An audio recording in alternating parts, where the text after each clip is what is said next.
What's up, guys? After months of rumors and endless speculation, we finally have the Pixel 9a in our hands. And after putting it through its paces, it's clear the A series has leveled up.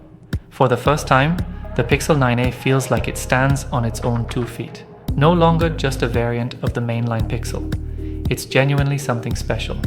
So, let's dive into everything you need to know about the Pixel 9a in this full review. First up, the design. This is one of the biggest changes. The camera bar, gone. But don't worry, it wasn't just removed for no reason. Google made some serious internal upgrades.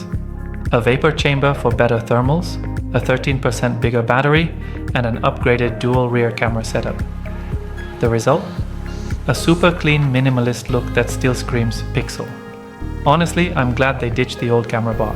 This new look gives the A series a fresh identity that I hope they stick with. The all-matte finish on the side rails and the rear panel feels more premium than you'd expect, especially compared to the glossy glass on the regular Pixel 9 and 9 Pro. No more constant cleaning of fingerprints. Simple, clean, and actually pretty stylish for a budget device. Now, about the display. Yes, the bezels are here, and they're big. Some might find this a deal breaker, but personally, I think you get used to it. Once you get past that, the screen itself is awesome. 35% brighter than last year's model, and at 2700 nits peak brightness, it's getting close to the Pixel 9 Pro's display. It's also a bit bigger at 6.3 inches, making the viewing experience feel even better. Under the hood, we've got the Tensor G4 chip paired with 8GB of RAM. It's no flagship, but performance is solid. App launching, Google Maps, social media, it handles it all smoothly. It won't win any gaming awards, but it'll easily manage lower to mid-intensity titles like a champ.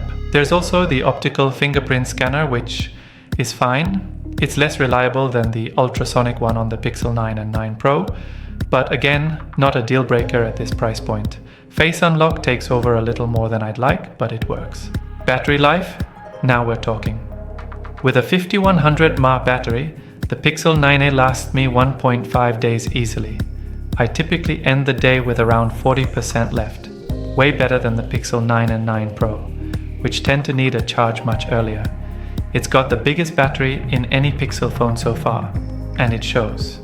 However, charging speed is still a bit slow at 23 watts, which feels like a small step up from last year, but nothing to write home about. The Pixel 9a runs Android 15 QPR1, not the latest QPR2. This means you're missing a few new features, like notification cooldown, but honestly, it's not a huge issue. You still get all the Pixel staples, Magic Eraser, call screening, and Pixel Recorder, plus new AI features like the Pixel Weather experience. It's the same Pixel experience, just a little behind in updates. Let's talk about the camera. The Pixel 9a packs a 48 megapixel main sensor and a 13 megapixel ultra-wide camera. The results? Sharp, detailed shots with impressive highlight control. The Pixel 9a is a big step up from the 8a in terms of photo quality. Plus, you get all the usual Pixel perks: night sight, astrophotography, and best take. At $499, you're getting one of the best camera systems in its price range. So, is the Pixel 9a worth it? Absolutely. It's a huge leap for the A series. The design is fresh, the performance is solid, and the battery life is fantastic. Google kept it at the same price point, so it's still an affordable option for anyone looking for a great mid-range phone. If you've been holding off on the Pixel, the 9a is definitely worth a look. I'm honestly surprised by how well it turned out. What do you think of the Pixel 9a? Drop your thoughts in the comments below. Would you pick one up, or are you waiting for something else? Let me know. Until next time, signing out. Catch you in the next one.